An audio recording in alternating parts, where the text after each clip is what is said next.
பிரியமானவர்களே, இயேசுவின் நாமத்தில் உங்களை நான் வாழ்த்துகிறேன். இந்த நாள் உங்களுக்கு ஒரு அற்புதத்தின் நாள். ஆண்டவர் உங்களுக்கு ஒரு அற்புதம் செய்து மகிழ பண்ண போகிறார். ஏதோ ஒரு காரியத்துக்கு பயந்து கொண்டு இருக்கீங்கள, அது மாற போகிறாரு. ஏதோ ஒரு மனிதரால் டிஸ்டர்ப் பண்ணப்படுறீங்கல்ல, அந்த சூழ்நிலை கர்த்தர் மாற்ற போகிறார்.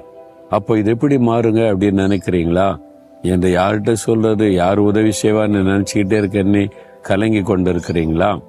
ஆண்டவருடைய ஒரு வார்த்தை பாருங்க, இது விசுவாச வார்த்தை. நீங்க இதை ஜெபத்துல சொல்லணும். எபிரேயர் 13:6 கர்த்தர் எனக்கு சகாயர், நான் பயப்படேன், மனுஷன் எனக்கு என்ன செய்வான்?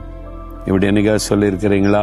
கர்த்தர் எனக்கு சகாயர், நான் பயப்பட மாட்டேன், மனிதன் எனக்கு என்ன செய்ய முடியும் அப்படின்னு சொல்லுங்களேன். தேவன் அதை பார்ப்பார். என் பிள்ளை என் மேல எவ்வளவு பெரிய விசுவாசம் வைத்திருக்கிறாள், நான் தான் சகாயம் பண்ணணும்னு ஆண்டவர் அற்புதம் செஞ்சிருவார். அப்போ நான் இது மாதிரி சொல்லியிருக்கிறேன். சில சமயம் மனிதரால் ரொம்ப நெருக்கம், பயமுறுத்தப்படுவோம், நெருக்கப்படுவோம், டிஸ்டர்ப் பண்ணப்படுவோம்ல.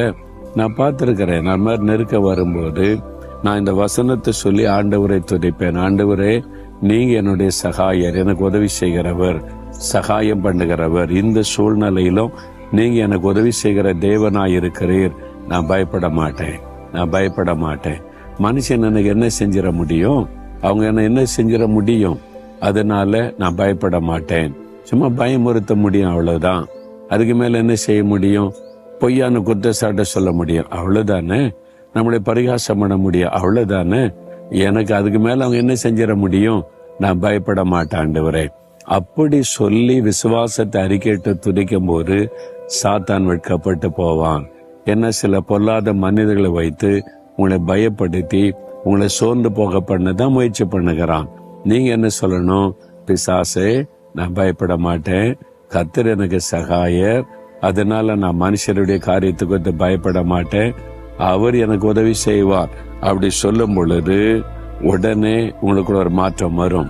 முதல்ல உங்களுக்குள்ள மாற்றம் வரும், தைரியம் வரும், சந்தோஷம் வரும், புதுபலன் வரும், சூழ்நிலைகள் மாறும். 2 காரியத்துல மாற்றத்தை பார்ப்பீங்க. இன்னைக்கு நீங்க சொல்லணும், இதயத்துல கை வைத்து, கர்த்தாவே நீங்க எனக்கு சகாயர், அதனால நான் பயப்பட மாட்டேன்.